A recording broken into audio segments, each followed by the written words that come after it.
I used her music as my guidepost. So her music is deeply emotional. Her music can be epic. Her music can also be very intimate. It can feel sometimes like she's singing to you alone in a room. And I wanted that combination of feeling. I wanted the movie to be unabashedly emotional because that is how her music is. Hello, and welcome back to The Director's Cut, brought to you by the Directors Guild of America. Today's episode takes us behind the scenes of director Liesl Tommy's new biographical drama, Respect.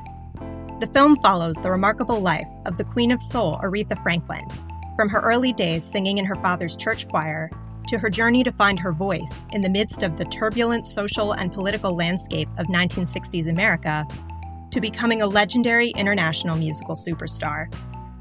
In addition to Respect, Ms. Tommy's other directorial credits include episodes of Dolly Parton's Heartstrings, Mrs. Fletcher, Jessica Jones, The Walking Dead, Insecure, Dietland, and Queen Sugar. Following a recent screening of the film at the DGA Theater in New York, Ms. Tommy spoke with fellow director Radha Blank about filming Respect. Listen on for their spoiler-filled conversation. Liesl, congratulations. Thank you. Thank you. I'm saying that as your sister of cinema, your former flatmate, former Golden Girl. I'm so thrilled for you and what's to come. What a way to begin a career as a film director. And so I guess my first question to you is what does it feel like being on this side of things now that the film is done and out into the world? Where are you inside? I feel more tired than I've ever felt in my life. I didn't know that doing the press would be more tiring than actually shooting the film. No one told me that. Where were all of you when I started? Where was the warning? That part and also just like the shock of suddenly being amongst people after a year and a half of lockdown. So that part is but now that the film is out, the relief I feel, I don't know. I was talking to the writer, Tracy Scott Wilson, today because she had 20 of her friends and family saw the film in a cinema last night. And it's incredibly emotional. And we were just saying that we feel happy, like truly happy and so proud. And, we always get nervous when we feel happy and then try to qualify it and then undercut it because, you feel like it's going to get taken away from you. But I feel very happy. I feel very proud. I can't believe it happened because there were so many ups and downs in this journey, especially through COVID. But I actually feel enormous joy. That's how I feel. It's so well deserved. So well deserved. And this isn't just a fellow filmmaker. This is a very close friend. And I heard firsthand, as you were making it, the challenges. I have so many questions here. What does it mean to make a movie like this about this epic, iconic Black woman, Black American figure? What is it to make a film like this now in this day and age? Well, I love music and I love films about music or with music or near music. And I love Aretha Franklin. She's been my favorite since I was a little girl. My parents played her music all the time. It's one of those things that you don't actually think you'll ever get to do in this life. It still feels completely surreal. And also, as a Black woman, there's just some things that you don't think that they will let you do. The area of the big studio biopic for a long time has been in the hands of writing and directing of white men. And so when they reached out to me, someone had given Scott Bernstein, the producer and the studio, my name, and they wanted to just have a general chat. And I knew that I was pretty much a long shot, and so I just prepared like it was my only job And I didn't even really let them have small talk. I was just like, this is what I think the movie should be. I think it needs to start in this time period and end in this time period. These are the songs. This is the style. This is some of the casting. These are the characters. I mean, I was like a crazy person because I just felt like this was my moment and I had to communicate my vision or it was never gonna, it was gonna disappear. And I saw that early lookbook and it was so evocative. It really was so rich in tone. Like once you got that call and you finally unclenched your butt cheeks, because I'm sure, can I just roughly say what the budget is? No. I can't? Okay, gazillion dollars. Making a gazillion dollar film for your first fucking film. Like, I'm a first time filmmaker too, right? But my shit was chump change compared to what she... And then you add the Queen of Soul, my God.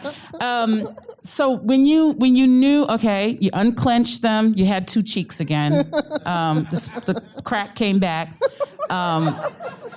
Once you sat down and you said, okay, I'm going to attack this, what was the first thing? Was it about the script? Was it about the music? Was it about an aesthetic? What was the very first point of attack in terms of your storytelling as a director? Well, I made that lookbook, and it was like, 65 pages long. And, I had a very clear idea about the three decades, the 50s, the 60s, and the 70s that this film should cover. When after that pitch, they came back to me and they said that they were going to hire a writer first, but they liked my pitch so much they were going to bring me on and then basically build the film around that pitch. Is that really quickly? Is that why you're also an executive producer on the film? Okay. Yeah.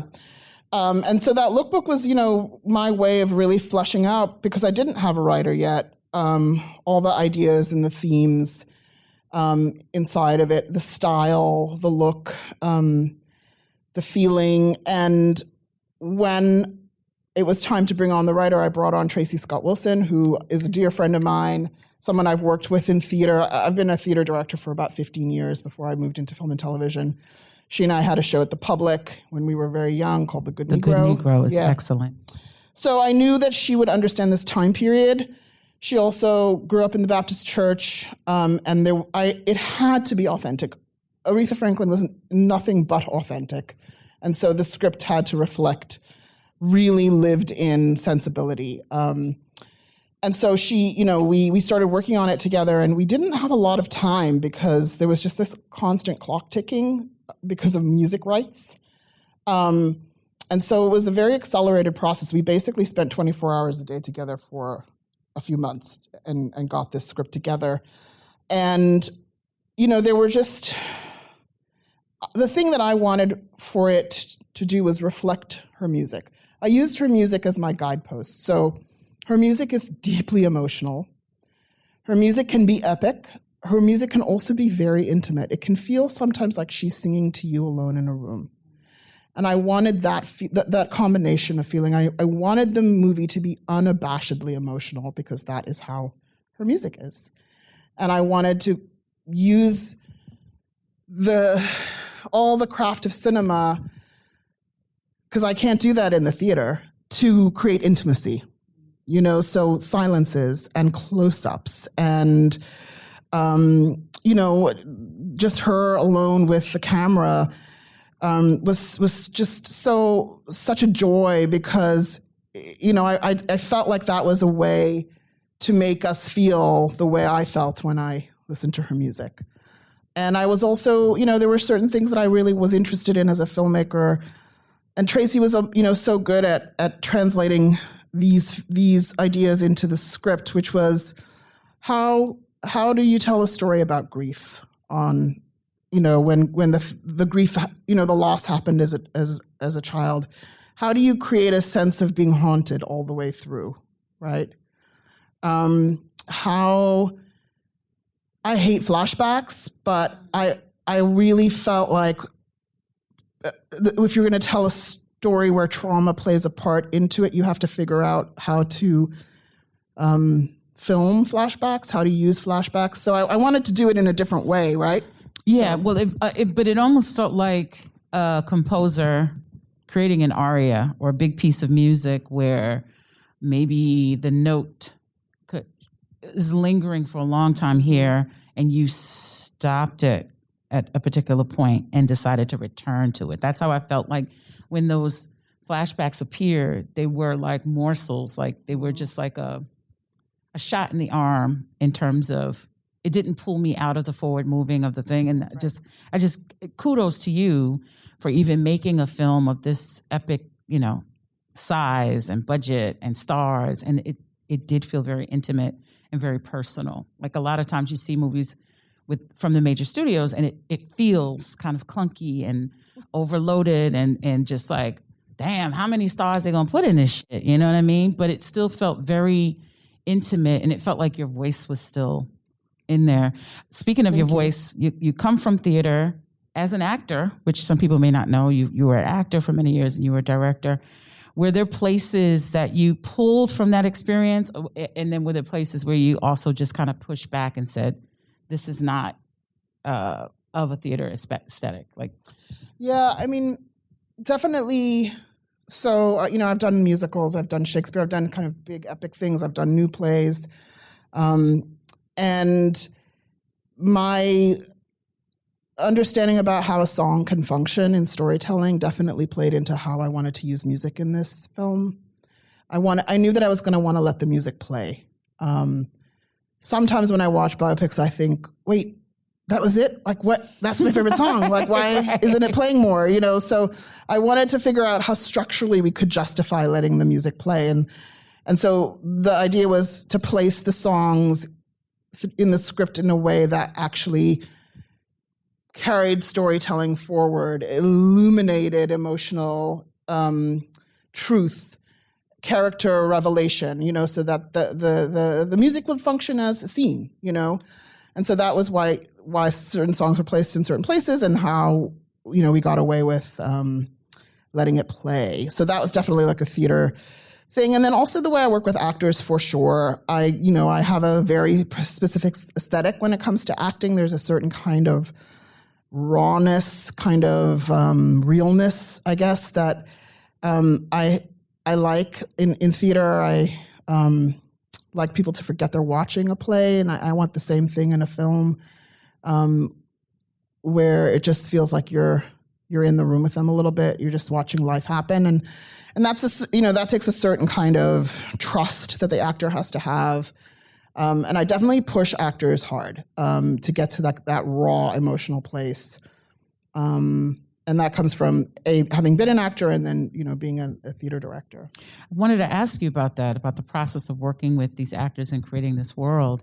You have people as seasoned as Forrest Whitaker, who was amazing, and then Marlon Wayans, who we have not seen in this light. Maybe Requiem for a Dream was the last time we saw him do something dramatic. He was amazing. And then you have someone with all of this raw talent like Jennifer Hudson, who is not necessarily a trained actor. How did you work with those specific actors in building this world? Well, I did have rehearsal in New York, well before we started shooting. We everybody came to New York for what I call table work, where we just really went page by page, analyzed the script, analyzed the story, and that's for me, that's what I do in theater, where you just make sure everybody is telling the same story. Everybody understands their role in the larger story, so that it's coherent and cohesive. And they were into it. Like Mary J. Blige had that one scene she flew in for a day, and we really dove in.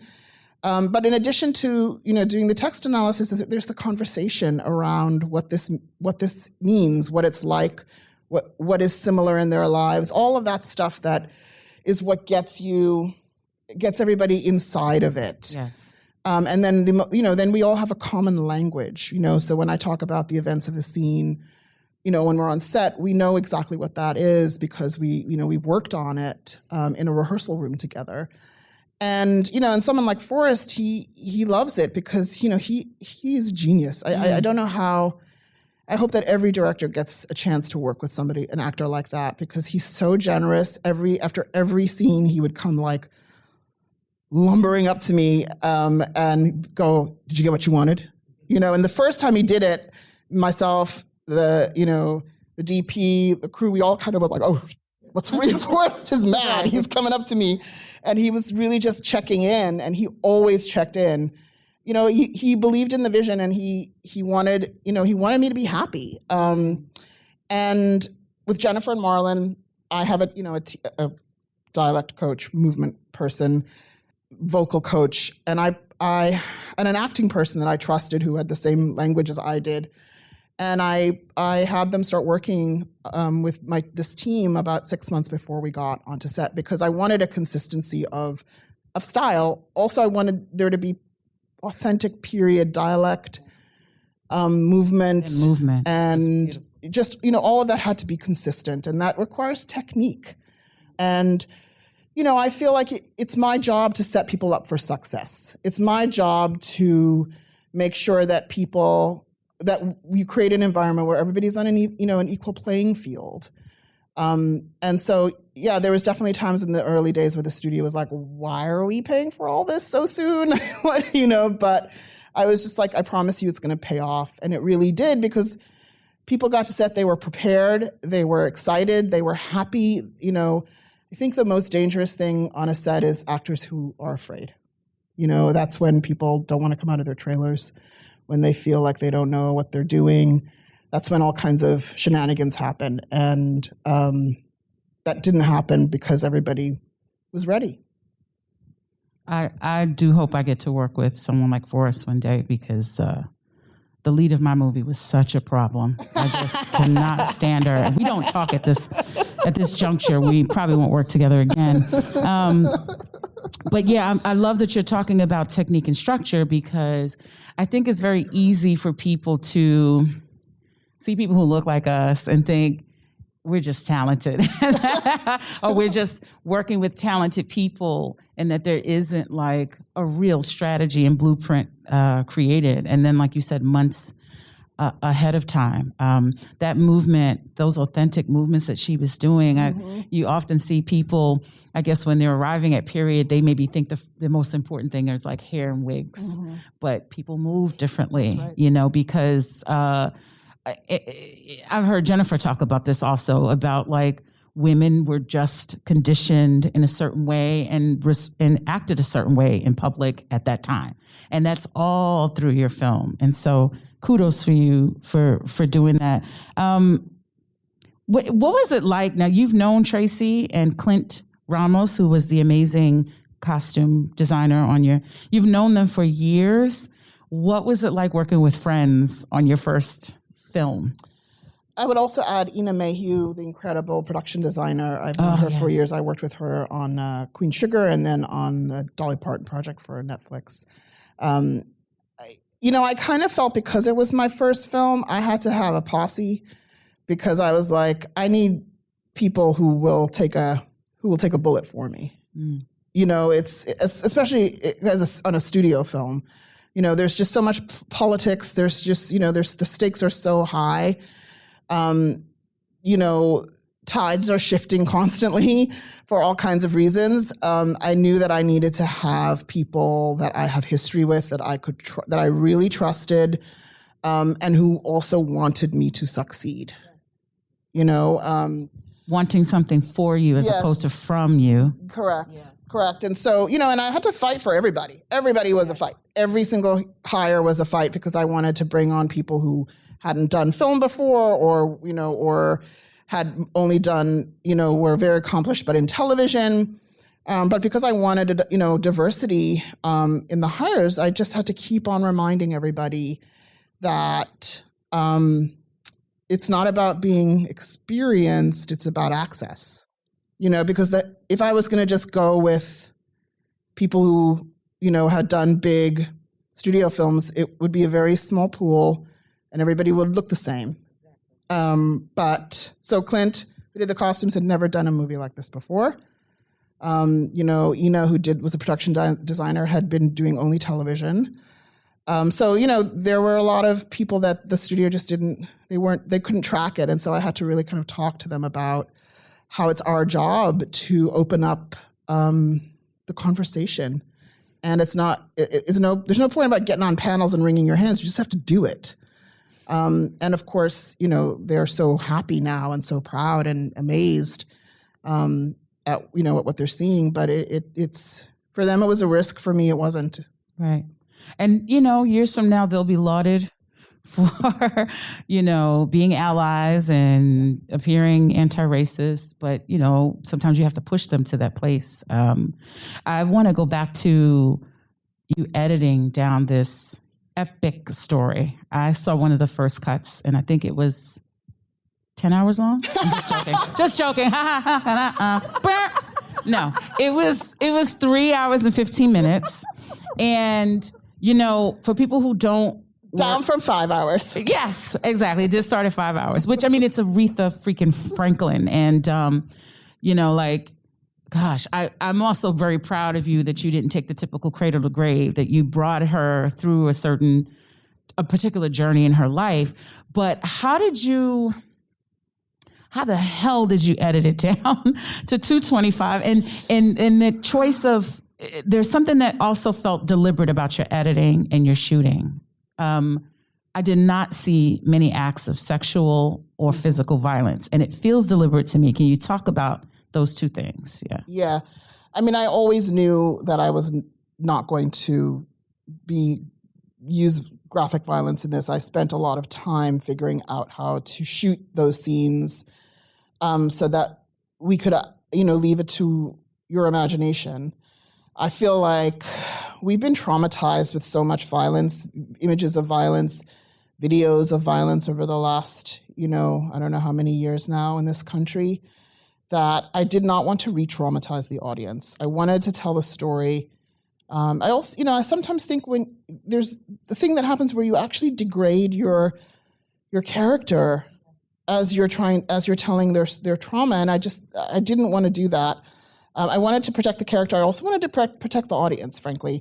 And it's not about the punch; it's about the consequence of the punch. It's not about the assault. It's about the emotional fallout from the assault that I was interested in exploring.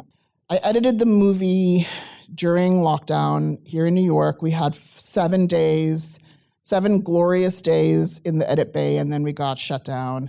And everybody retreated to their apartments, and my editor and I were in separate apartments for the entire edit process, using Evercast, which was constantly falling apart. We were having sync problems. We were having Wi-Fi problems. It was really, really, really hard. And of course, 24-hour sirens. I live in Harlem. And it was just, I really did feel like the world was falling apart around me as I was editing this film. It was pretty rough. It's not, and it's a music film, so I never got to be in a room, where we tried it out with the team and you could feel the vibe. Is the song working? Are people grooving to it? You can tell on their bodies if they're feeling it. And that didn't happen. And anytime we had more than 3 people on the Evercast, it would fall apart. It was just hell. And it was that part was so hard. But at the end of the day, also so lucky to actually have had a thing to do during that time. Though bandwidth was a challenge. It was so distracting that, just checking in on the news every day, all that stuff. But, in the end, it was being able to put those music sequences together got me through it, I feel like the music is, very clearly the other character. Yes. And that it filled in those holes so that, we did not have to see the violence because we heard it in her voice. Mm-hmm. We heard it in the lyrics. We felt it. Mm-hmm. We felt the tension. And the other thing I really appreciate about this film is I think people take for granted, you go to, or you hear Aretha Franklin sing and you literally hear the voice of God. And maybe we don't really get to see the genius and the brilliance of the woman who helped to pull these disparate disparate pieces together to make a sound. And I love those scenes in Muscle Shoals where they're just like putting it together. Yes, they're skilled, but she's the spine through it all, from her gospel, from her personal thing, being a woman, being married. Those were some of the most thrilling. It almost felt like a sports film for me in those moments. But I have a favorite moment in the film. And I think it speaks to, in that moment, I feel like all the different parts of your voices, what I know of you, show up from theater, your love of music, your respect for Aretha. And it's that moment when she's singing Think, and all of the music goes out, and it's just her voice. You took this very big, epic moment, a big, epic film, and it just came down to that one moment. And I saw it before, but the screening at the Martha's Vineyard was one where I saw it and lost my shit. Because one, you're in a room with people, we're all kind of experiencing it together, and it was just so moving. And it was like, you did it, girl. You used this musical moment, and then silences to create this huge pivot for your character. What is your favorite moment? Well, first of all, thank you very much for that, because that was something that from the very beginning, I knew that I wanted that. And it was beautiful. It was, I think, I come from South Africa. I grew up during apartheid. And so anytime there are certain words in language that really resonate for me, and the word freedom obviously is one of those words. And so I think anybody who says the word freedom in a sentence or in a song, it's like the word love, like you better do something with it. Right. You better mean it. So that was something that I knew I wanted to do early on. And for me, my favorite scene is the entire Ain't No Way sequence. It wasn't supposed to be in the movie initially, but then I found out that Jennifer really loved that song. It's my favorite song. Me too. Yeah. So I was like, we got to figure out how to put it in here. And there's just a lot of storytelling that I was able to make happen in that song. It's one of those things that I feel very, very satisfied when I see it, because I think it's, the thing about film that's so glorious is that even a character like Ted White in that song, who doesn't really have any lines, camera can find so many details. Camera's a spy in that room. And then also was when I introduced the black and white, the film, 16 millimeter. I love it. And I don't know if you were trying to give us like a little breath of comedy, but it was a joy to watch. It was a nice little that tension cheeky, at the same time. You see it's all falling apart. As she's rising, he's losing his grip, and also just like introducing the black and white, because now there's the public face and the private face, and the public face never she will always be exposed. And so using the film was a way to kind of tell that story. So there was just a lot of layers that was really, really fun to introduce and carry through the rest of the film. That's like, just as a film nerd, it was just like so much fun, like playing in a freaking sandbox with all the toys. It's funny, as I watched the film, speaking of film nerd, we just recently did a series at the Paris where I got to show my film on 35 millimeter film, and then I got to curate some, I wish I could do 20 of them, but like 9 films, quintessential films that influenced me. Robert Townsend, someone we both really love and have been loved on and learned from. I'm watching Hollywood Shuffle, and I'm seeing these young actors kind of workshop things that are going to show up, from the Jerry Curl guy, Soul Glow, Damon Wayans doing the homeless dude, to other things. And when I watch your film, I'm just so full of like seeing these familiar faces that maybe the film audience isn't familiar with, but Saquon, who plays her sister, Leroy. There's a lot of theater actors that I've worked with over the years. Okay. I did a lot of regional theater in addition to Broadway and so on, and there are these incredible actors that no one in the film world knows about. They're theater actors who are gifted and worked for me for 5 cents for no money in theater. So I felt like should bring them along. And it was wonderful to be able to, to cast some. Big Mama is an actress I've worked with a lot in theater. Leroy McLean, who played Cecil, her brother and manager, someone I've worked with a lot. Albert Ken Cunningham, the sisters. It's Titus Burgess. We met like way back when I directed him in like a reading. It's so lovely to see him take on a role like this. Yeah. So we might know him from The Unbreakable Kimmy Schmidt, where he's kind of like a comedic, delight on the show. But for him to sit in the Cleveland role. But I do feel like at some point somebody's going to look back and be like, same thing with Hollywood Shuffle and Paul Mooney. They're going to be like, look at all of this talent that was in this film. I mean, I just have to say, like, for this to be your first film, Liesl, you knocked this shit out the park. It is so good and so powerful. And, I didn't feel like someone was trying to imitate Aretha. I feel like it was all of you all's interpretation of this incredible life story, and it's just moving and deep. We are on different spectrums in terms of like first films, right? How do you feel in this moment this has set the tone for you as a director and what you want to do in your career as a storyteller going forward? Thank you for that question. It was such a joy to work on this film in terms of, every moment on set was heaven. It was just dreamy. I was so paranoid and therefore so prepared that I actually we were able to have a lot of fun on set executing, right? So what I know is that the next thing I do, I have to love it as much as this. I have to love the people that I work with as much as I loved my collaborators on this. I don't think I can do it any other way. Radha and I were housemates. We lived in rent-stabilized studios in Harlem across the hall from each other, shared a bathroom for a long time. Because I wanted to keep my overhead low so that I could just make choices that were about art and not about money.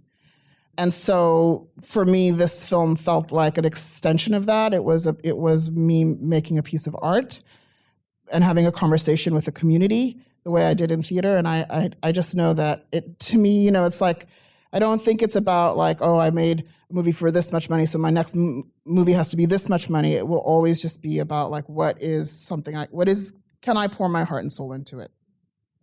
You did, girl. You did with this one. And we're all so proud and inspired by you.